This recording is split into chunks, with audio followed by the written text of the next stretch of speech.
Y'all look ready? You feel ready? Here's another thing, just a bit of trivia for you. We're here in the second semester of the school year, and this is the first show, I believe, all year that we have sold out.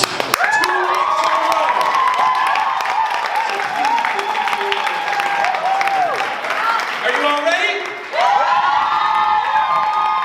All right, so please put your hands together and stomp your feet for the vexatious vixen, the troll, the bubbly beanstalk, the seventh witness wonder of the world, the purple passionate princess of light entertainment, Phoebe Lloyd!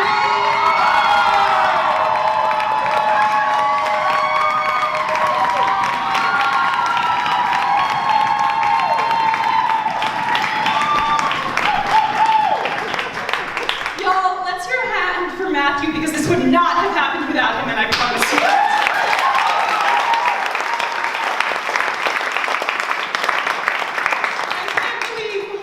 Another night, there are people sitting in front of me, and not just Matthew's blank, piercing stare.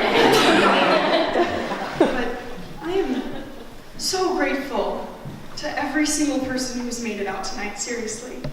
So, out of respect for all of you, I think that we may need to address the elephant in the room. And I'm not talking about the fact that if you were want to leave this show subtly, you could not do so, because the stage is literally blocking the exit. I'm not even talking about how I took 2 shots before coming on stage. That didn't happen. I'm at my high school. I promise that did not happen.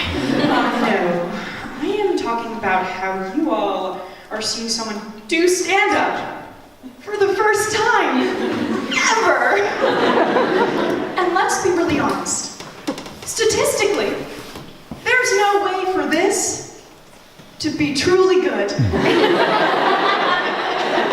It's actually probably comparable to, what's something safe? Attending a toddler's violin recital.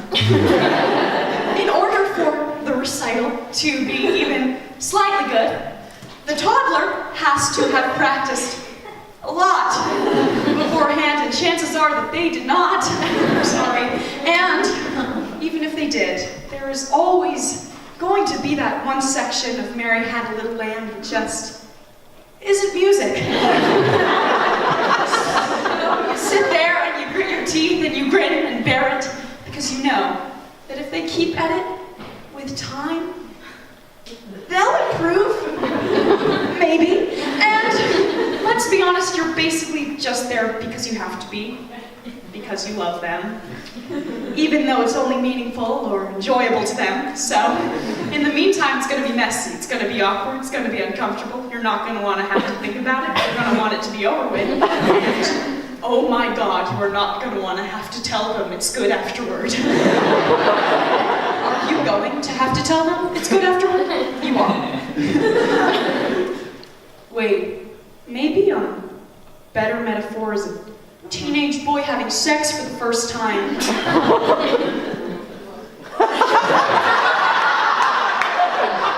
No, that's way too close to home. I'm a toddler with a violin. Keep that in mind, okay? On that note, since we accidentally ended up here, even though sexual humor is literally 50% of all modern stand-up, and that's on a really light day, because it's not as creative, and because I'm at my high school, and because my family is here. I love you guys. And let's face it, this is already going to be awkward enough as it is. I've decided to refrain from making sexual jokes. But here's one. What's the main difference between a high school girl and a stovetop? Well, actually, there's more than one difference. Women are very complex.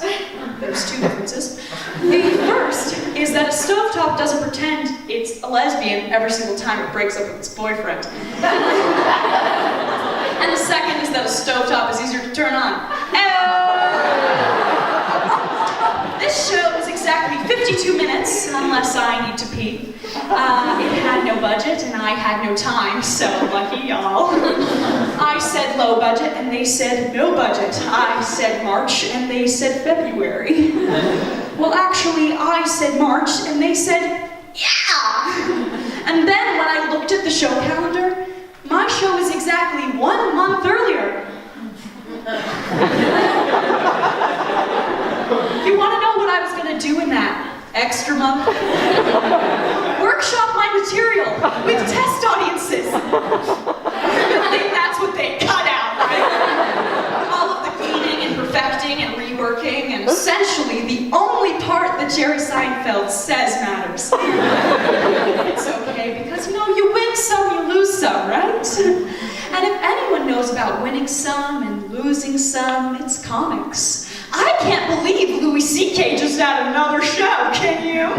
I just feel so lucky that I don't have a dick to whip out, because obviously it's an impulse that is impossible to control.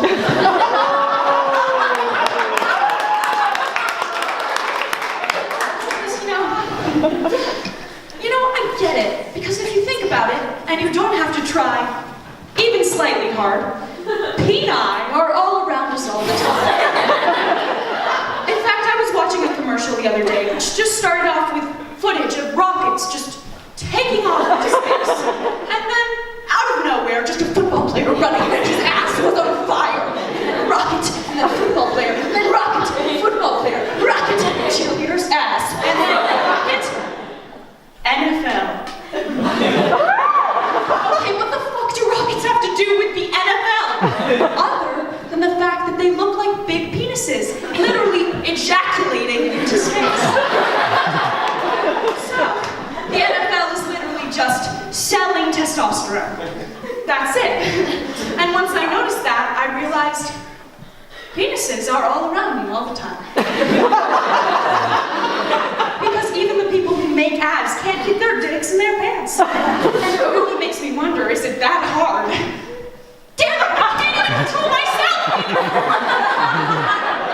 And clearly, neither could old Louis. I mean, let's cut the guy some slack. And sometimes, when I'm wearing a bra that's like a little bit too small, and I lean over, my titty could pop out. And I could think to myself,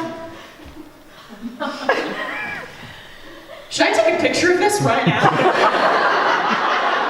Just send it to some people? Just poke it in No, actually, I don't understand, even slightly. Why can't he just keep his dick inside of his pants? Is it really that hard? Anyway, my family is here. Very lovely, supportive people they are. And I'm actually really grateful to them because, well, y'all have been watching a toddler play the violin for the past 5-10 minutes. They've been at this recital since I learned to talk. That's commitment. Especially on my parents' part. My sibling, not so much, but my parents, oh yeah. Yeah, and they actually believe that souls choose the people that they're born to. Cute.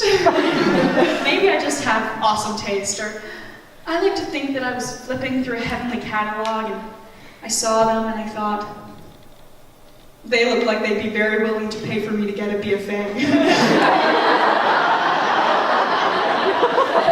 then I swooped into my mother's womb.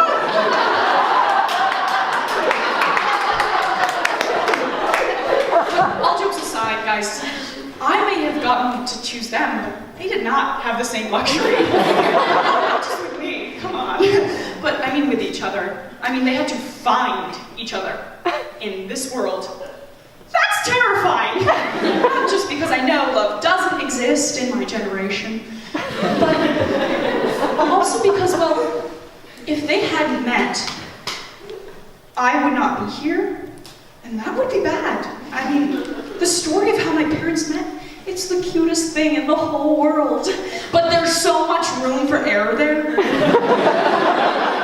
The way my dad tells it, he saw my mom, well, twas the 90s, and he saw my mom dancing at a concert across Central Park, just like, fuck it up, Binda, yeah. And apparently he leaned over to his friend and said, wow, she looks so interesting. I've just got to meet her. And I'm sure that's exactly what he said.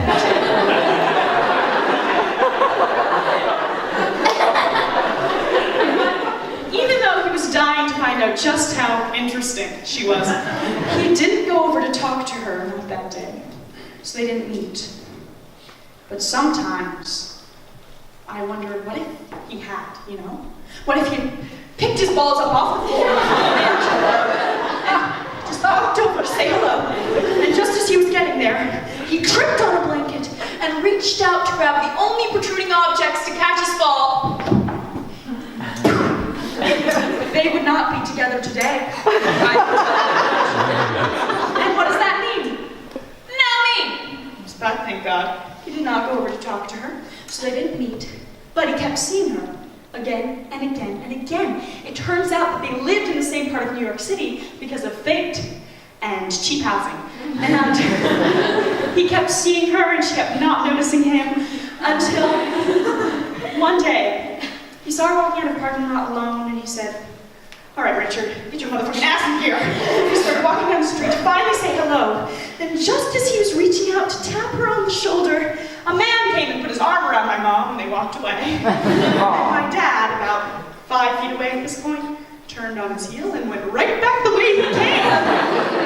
He was heartbroken, but he figured it was a lot better than having his nose broken. So, but it was actually okay because that guy was just my Uncle Ben. Oh, my mom's brother, not my dad's. What if it had been my dad's brother? That would have been more complicated. Maybe my dad wouldn't have been able to get over my mom's relationship with his brother, and then they would have slowly torn their family apart, and then my mom would have gotten tired of being treated like a prize and changed her name and moved to Moscow, and then my dad would have developed a drinking problem. Thank God it was my mom's brother. That was a close one. Now my dad's drinking problem is just from living in a house with 2 feminists. I'm just kidding, y'all. My mom's not a feminist. But yeah, so...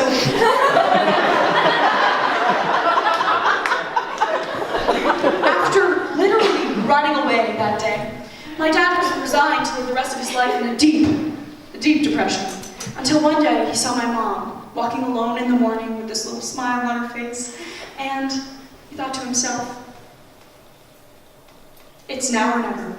And so he walked up to her and he tapped her on the shoulder and he said, "Hi, my name is Richard and I see you around here a lot because I live right over there and I have a show going up nearby, whatever. Here's my card, it has my name and number on it. If you want to get coffee or talk sometime, there you go." And he smiled and he waddled away. And my mom stood there. Turns out that my dad could not have had better timing. She was in the best mood she had been in for months, but what if she had not been in a good mood? What if she had turned around and hit the 3 key points? Eyes, groin, toes! I would never date a man with a goatee. But thank God, she was in a very good mood. So after thinking for a moment, she realized how much she had liked his smile, despite his perfectly manicured goatee. Still, in New York City in the 90s, it's not enough. So my mom actually decided whether or not she was going to call my dad based on the art show that he'd happened to mention to her. She just went in to take a quick peek, and she saw his cute little lamps. My dad used to make lamps. And she said, "Soft lighting? Fine, I'll call." I think that was a really intelligent move on my mom's part, because someone's art says a lot about who they are. I mean, but what if she had not liked his art? What if my dad was my dad, but Damien Hirsch, and she had walked in to take a quick peek at the... Okay, I don't know how many of you are familiar with Damien Hirsch, but he's very famous for using very dead animals in his work. In fact, his most famous piece is a giant great white shark carcass suspended in formaldehyde. So, if my mom were to walk in, see that little beauty. Now, Binda is no vegan, but I know she wouldn't have called Richard. I mean Damien, whatever. The point is that I wouldn't be here, and that would be a true tragedy. But, thank God, my dad's medium was lighting, not carcasses. So she called and they fell big in love and they had their weird little family. I feel really grateful to them because they've always given me everything I've ever needed. After someone else was finished with it, of course. Oh, no, my family is a family of dumpster divers. I'm sorry if that wasn't clear from my general appearance. But yeah, no, ever since I can remember, my parents have picked things up off the side of the road, or at least gazed in the occasional trash can. Yeah. Because we're always acquiring so much garbage, though, we're also always trying to get rid of different garbage. Here's a life hack for you. If you have something that you don't want anymore, this is how you get rid of it with the least effort possible. You take it, put it 5 feet away from the edge of your driveway. 2, if you're really lazy and don't mind running over it sometimes. And then slap a free sign on it. Someone will walk by, see its non-existent potential, and think, I could get that reupholstered. I'll take it, not a big one. It's gone! We've been doing that for so long that we started getting really fancy with the free signs, custom stencils and all. Over the years, they've been tacked to a multitude of objects with high-power drills. It doesn't matter what it is, whatever's closest to the pile. Fences, trees, stray dogs, tourists looking at foliage. Right now it's on a telephone pole though, so it's a really, really good spot. You know, people walk by all the time and our stuff is usually claimed within the day. But a little while back, there kept being these weird instances of the rocks near the telephone pole being found a couple feet away from their original position. And that's when my mom got involved. I came down to the kitchen one day and I found her staring out the window. And she said, Phoebe! I've noticed something really weird lately. My mother is Swiss, for those of you who know. Spit it out, Ma! I'm American. You know them rocks out there? What rocks, Ma? The rickety-crookety rocks, my rickety boiled can! Oh, you mean where you put the toaster oven, Ma? Yeah, them rocks out there, you dingo's ass! My mom's a therapist. What's going on up here? My dad is Santa Claus. Mom wants to go look at the rocks together. Richard, listen to me. I think that people are getting confused by your sign. My sign? What are you talking about? It couldn't be clearer. No, listen to me. I think that they're seeing your sign and then thinking the rocks are free. Yeah? And then they're picking them up and trying to carry them away. Yeah? And then they're realizing how heavy they are and dropping them again. Are they? Yeah, they're really heavy. Okay. I'll go fix it. And then my dad went outside and he changed the sign to Free? Except for the rocks. and we all slept soundly. Thinking, problem solved. The next morning we woke up and the toaster was indeed gone, along with our lawnmower and a broken rake for some reason. Both our cars. But it's okay, because they were just following the rules. The rocks were still there. I guess the takeaway from that story is that my relationship with my mom can sometimes be a little rocky.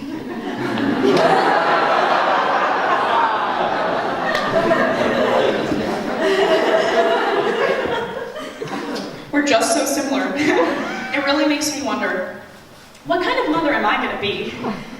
I mean, I think we all kind of have a vague idea, but...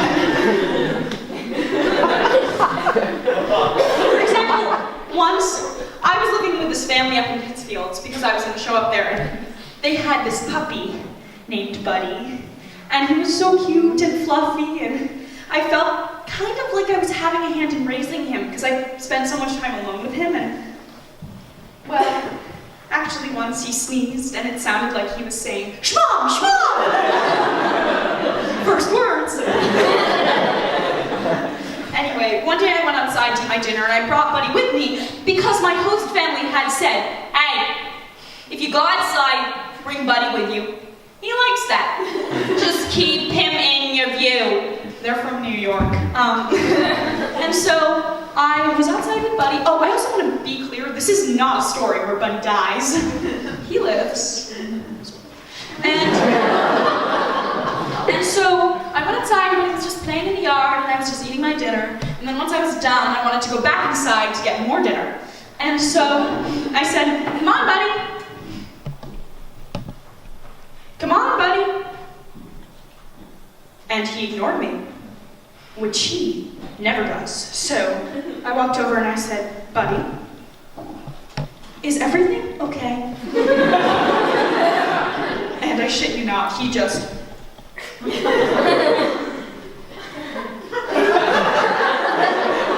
I was confused because it felt like I had just been judged by a dog, but not just any dog, my son, Buddy, who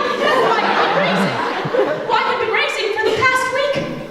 And so I took a deep breath and I thought to him, like, we were so good before, you know? He was so sweet and obedient. Our relationship had been stable. I thought we were cool. I thought I was cool. And that's when I realized Buddy had chosen that moment to become a teenager.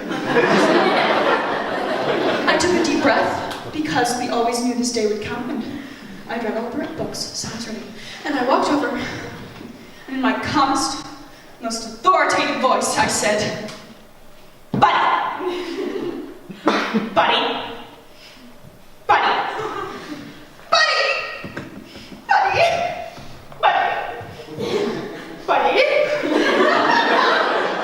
Buddy! Buddy! Buddy! Buddy! Buddy!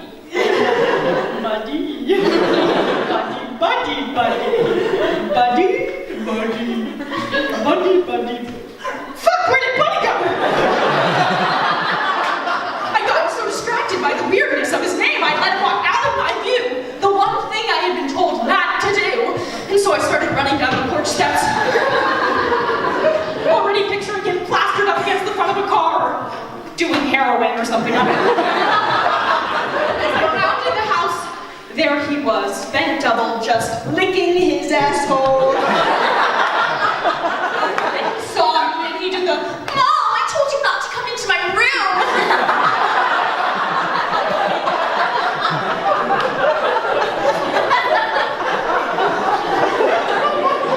And I was so embarrassed because I'd become my worst nightmare.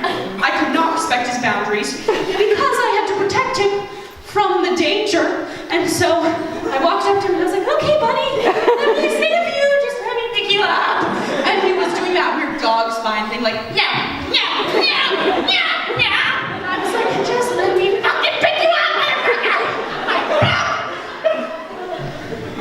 And he barked at me.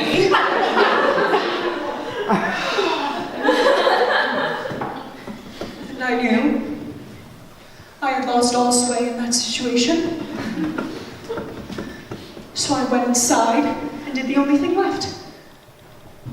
I got him a treat. And I held it out to him. And it was like he didn't even see me.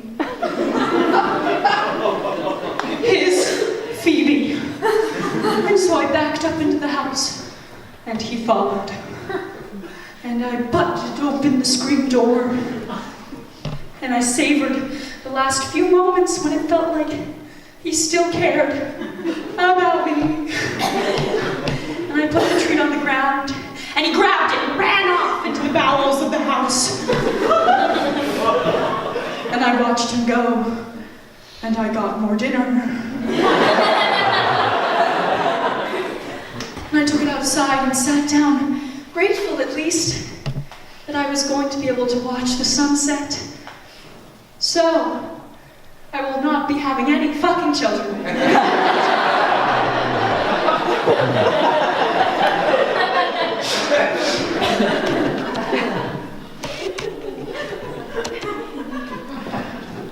I was staying with that family because I was in a summer stock adjacent show up in Pittsfield.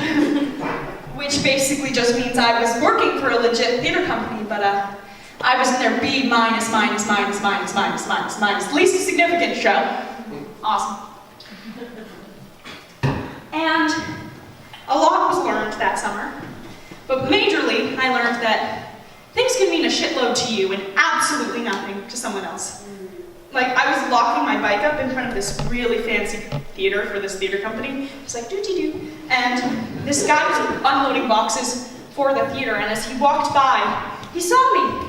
And he said, "Oh, are you one of the actresses?" And I straightened up. Yeah! Yeah, I guess I am. And that one interaction kept me going for the next 3 weeks. And that guy probably never thought about it again. I was technically one of the actresses for this very well-to-do theater company. Although I was in their youth theater production, and we weren't even getting to rehearse in that theater. We were rehearsing in a rec center basement with one fan. As Tina says, oh, you can smell it.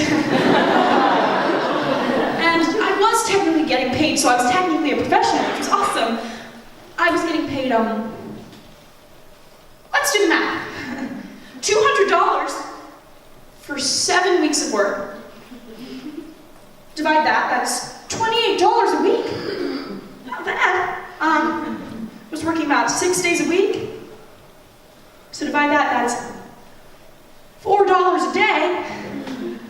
And then I was working about 6 hours a day, sometimes more, so. I was a professional, getting paid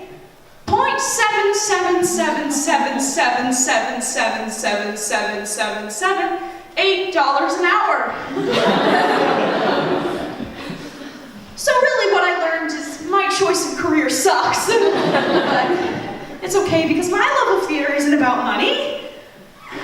And, you know, I learned so much. It doesn't even matter. The only reason, really, that I would have wanted to be paid just a little bit more is because, well, I was up in Pittsfield away from my close friends for that whole time, so I didn't go to any kind of social gathering for those 7 weeks.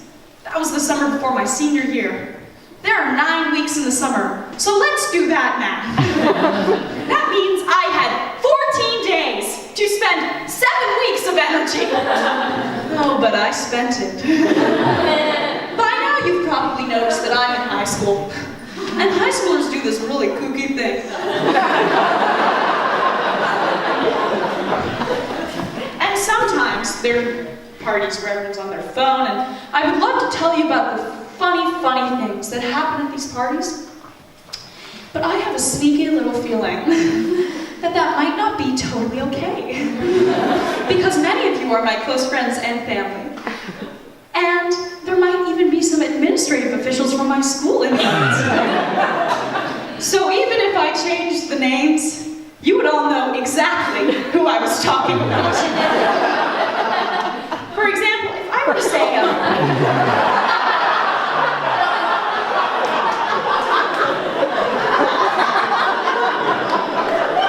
my friend, let's call them Ping Pong. Ping Pong was once shit-faced at a party. And she needed to piss, so she asked me to come with her. And so I picked up Ping Pong, and I took her to the bathroom, and I asked if I could leave now. And instead of using her words, Ping Pong launched herself off the toilet. But her panties were still around her ankles, so mobility was limited. And like Bob Dylan in a blender, tilted her way across the room, knocking a teak shelf off the wall and sending porcelain miniatures of windmills flying everywhere. And then tangled herself in the shower curtain so bad that she took it with her as she threw herself against the door and said, "What if Ping Pong falls in?" And I said, "Why are you talking in third person, Ping Pong?" And she said, "Who the fuck is Ping Pong?" See, I couldn't tell you that story because you all know I was talking about the ex-PVK sub, Sam Slavey.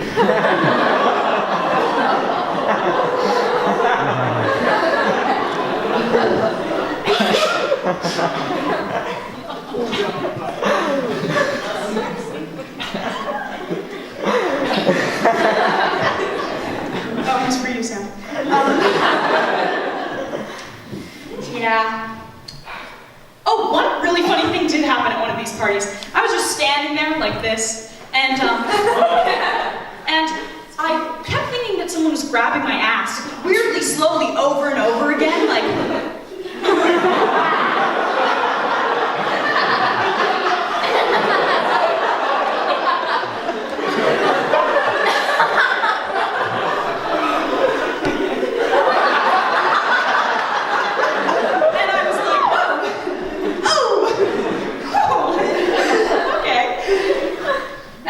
Turned out to be a rotating fan. And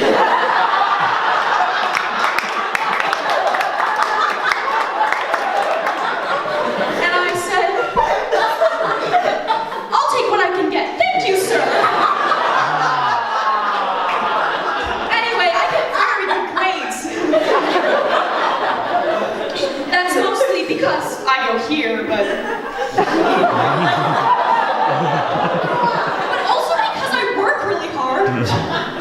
and those two things combined, like 70-30, mean I have a beautiful GPA. And this beautiful GPA gave me a lot of excess big dick energy when I first started applying to college. And I mean NFL, NASA style. Really smart. And I was so cocky that I decided I was going to apply to Columbia University because apparently they have a really cool theater program there. I would also have a really cool theater program if I charged people $53,000 a year to hang out with me. But that's beside the point. Anyway, I went on their website just to size them up, and let's just say I was frankly unimpressed. It was really straight-laced and waspy, you know? No fun graphics or pictures, and let's just say a bitch likes a good video. It was all just words, paragraphs and paragraphs of words. I mean, I almost looked on Wikipedia for a synopsis. But the thing that really ticked me off was the font. You could call it Times New Roman, but it was really more of a Courier New with a Comic Sans twist. Okay, Columbia might be an Ivy with a 5.5 acceptance rate, but they suck at graphic design. Even Syracuse had all these like fun signature oranges, and their font was a modernized Cambria. Very clean and eye-catching. Oh, and CMU had, Carnegie Mellon University, for those of you who don't know, had a slightly coy, highly professed Georgia. And Juilliard, do not even get me started on Juilliard. And exquisitely subtle Montserrat, with just a touch of Calibri. I would have gone down on that font.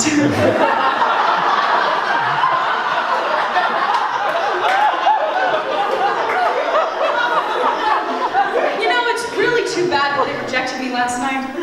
Oh. It's okay, their loss. I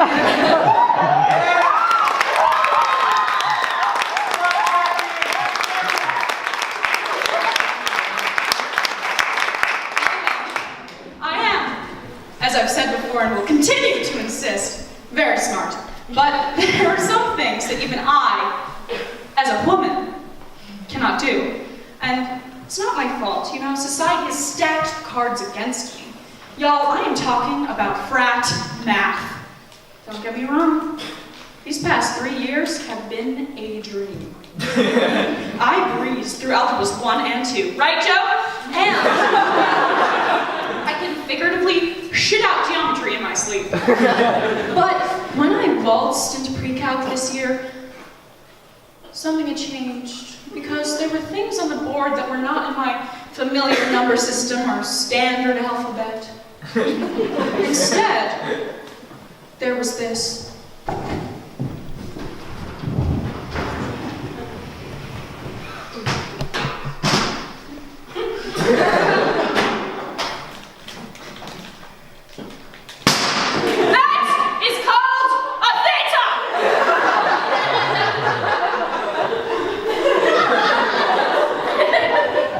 I'm sorry if that was not completely clear. My handwriting is terrible. My mom actually sometimes confuses it with her clients, which wouldn't be so bad if her clients weren't toddlers with learning disabilities. Anyway, Theta! I should have known that something was wrong when it smelled like stale beer and deep self-loathing, because Theta, meaning Kappa, Alpha, Theta, was the first female Greek letter fraternity, otherwise known as a sorority, founded in 1870 by 4 women. But was this an empowering moment for women's history? No!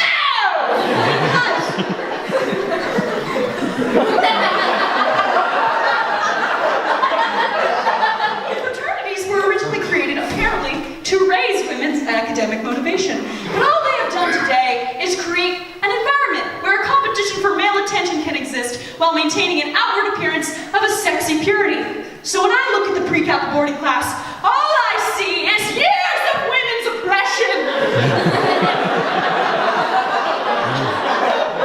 As the smell of stale beer clogs my nose, making me want to chunder all over my abacus. Because women in sororities are not allowed to throw parties and can't have boys in their dorms after 10 o'clock. So they have to go to men to get the fun literally 100% of the time. Because God forbid Becky has sex in her own dorm at 10:01. For my own morals and ideals, I refuse to support this system by learning pre-calc. It would mean I would have to unlearn years of feminist protocol. And yeah, I know. And I'm sorry, but there is no teacher at this school who is more convincing than Chimamanda Adichie. Also, Chimamanda Adichie never does this. What are you?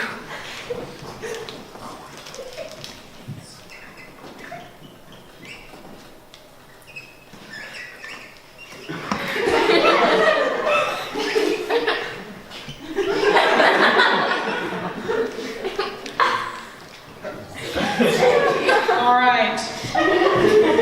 Who knows what it means? No one? I guess I just have to do it myself.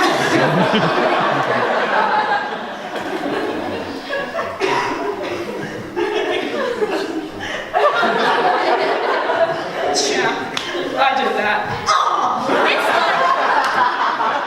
It's like every math teacher I've ever had has wanted us to be impressed when they're good at their job.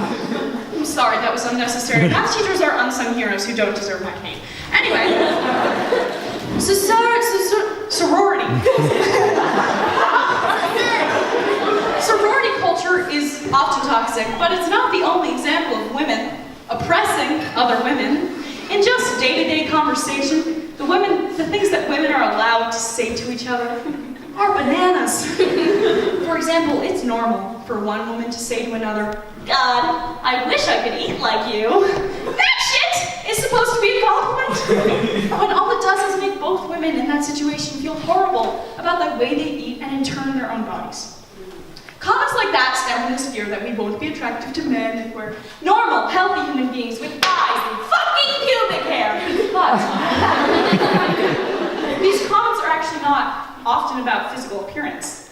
Actually, once a woman said to me, "You know, you should really be careful. Men don't like funny girls. I'm hilarious, and none of the guys at my college like me." Jesus Christ. There's a lot to unpack there. Let's unpack it.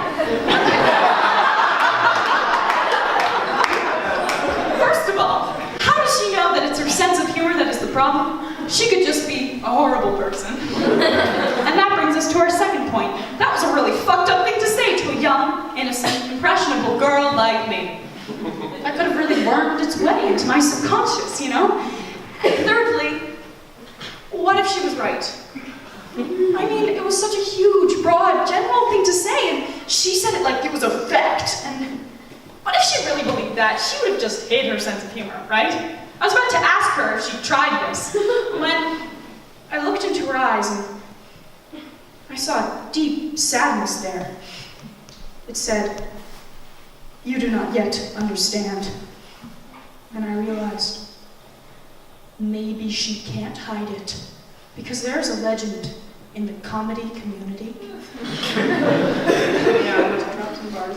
That if you are a truly funny person, not just someone who's kind of funny sometimes, but someone who has studied comedy for years and become a master, or very rarely was just born honest to God hilarious. Well, there is a legend that every time a truly funny person orgasms, in order to finish, they must tell a knock-knock joke.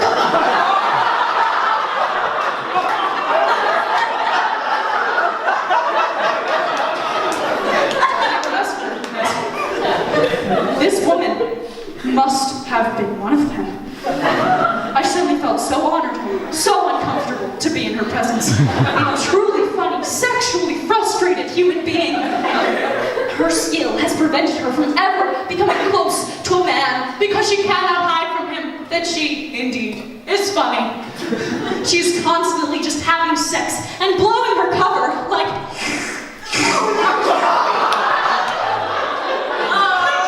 Kidding, I would not make you guys watch that.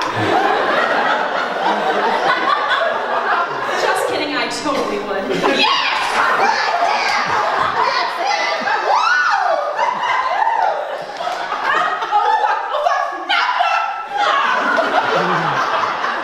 Who's there? Is there someone trying to get into your dorm room? Eyesore who?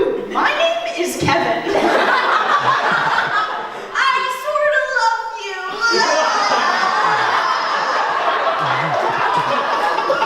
What? You're funny? Kevin, out.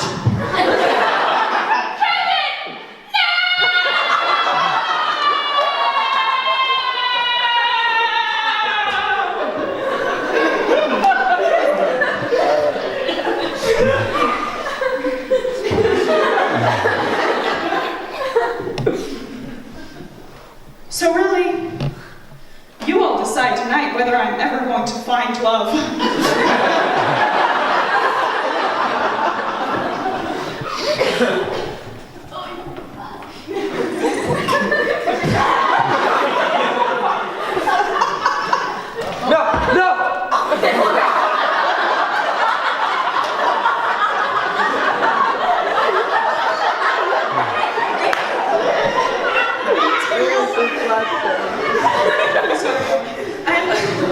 Let's be real for a minute.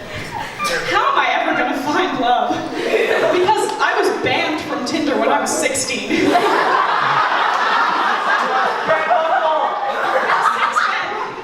And since then have had no luck. So I guess I must just be banned forever from love.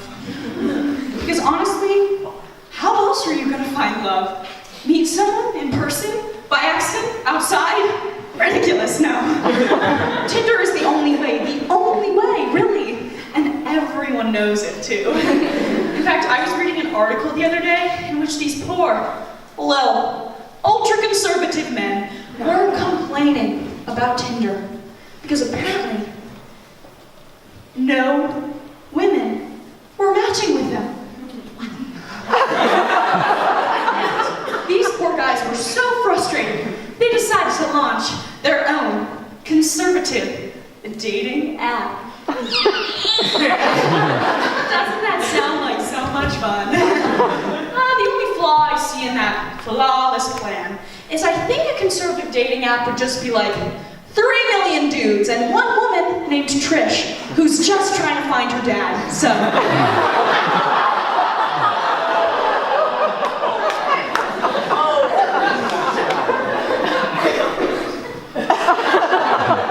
But I think they should.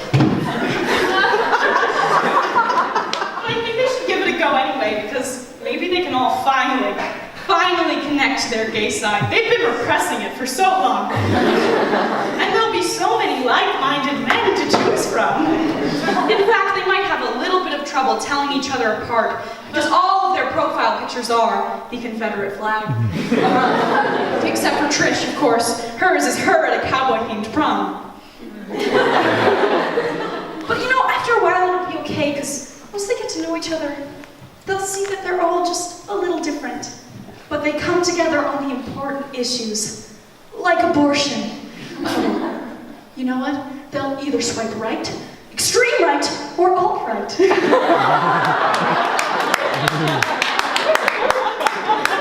They can call it Tinder, Grindr, conservative-er, catchy, and it sounds like a contest. Their tagline can be, Grindr, with less consent. Or, alternatively, if that one doesn't sell, help Trish find her dad. You know, a niche like that, it's actually really important. Because all jokes aside, online dating is scary. Especially for women. I mean, you're going somewhere to meet up with someone you don't know, to do something you don't know, in a place you don't know. So if I ever work in a real comedy club, the first thing I'm gonna ask when I get on stage is, all right, who here doesn't think that women are funny? Don't be shy, raise your hands. I need to count. Because that way I kill 2 birds with 1 stone. I find out what I'm up against while simultaneously ending hundreds of doomed Tinder dates.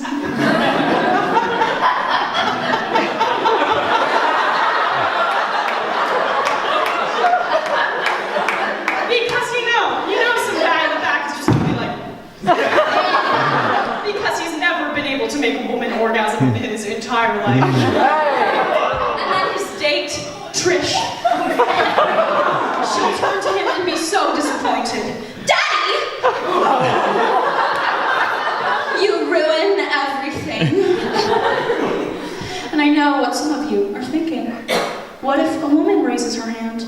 Well, to that, I say that she is lying to herself. Because every woman in this room thinks that she is hilarious. She knows it.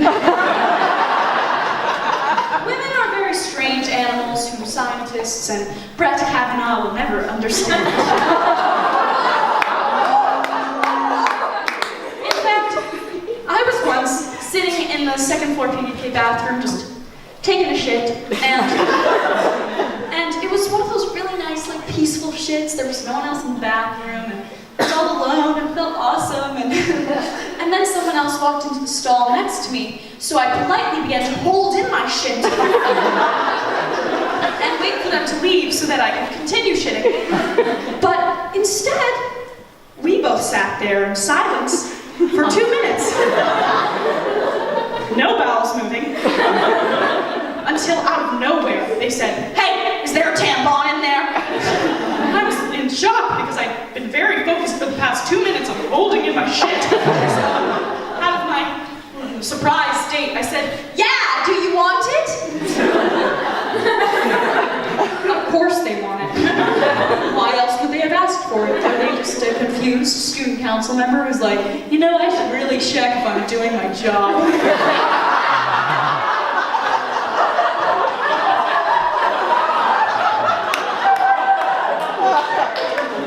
But no, they said, yeah. So I slid it under the door and I sat there thinking to myself, you know, they handled that really well. You know, 'cause they got what they needed. It was a little awkward, but they did their thing. And in situations like that, it can sometimes feel like, you know, you've lost all your personal power because you've become so vulnerable in front of someone else. But I didn't think I'd taken any of that person's personal power. I was sitting there thinking, they won't look back on this as an uncomfortable memory. My body, however, seemed to disagree with me. Because when you've taken someone's personal power, the only way to give it back is to become just as vulnerable in front of them.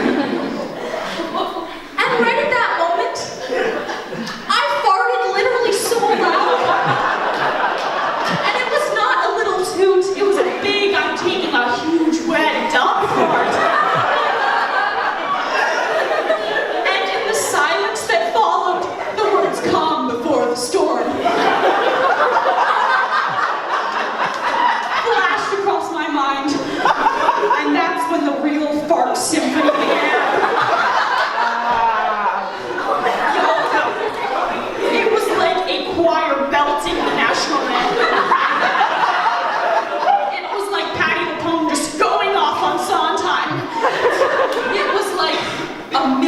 World War II machine guns underwater. It was almost beautiful. And so gross. And after the dust had finally settled, I sat still calmly and raised my feet up above her.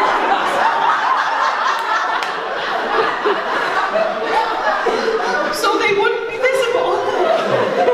And waited for the other person to leave so that both of our identities could stay a secret forever. But instead, we sat there for another 5 minutes. Because I think they were waiting for me to do the same thing. And somewhere around minute 2, I burst into laughter. But I tried to muffle it, so it kind of sounded like I was crying.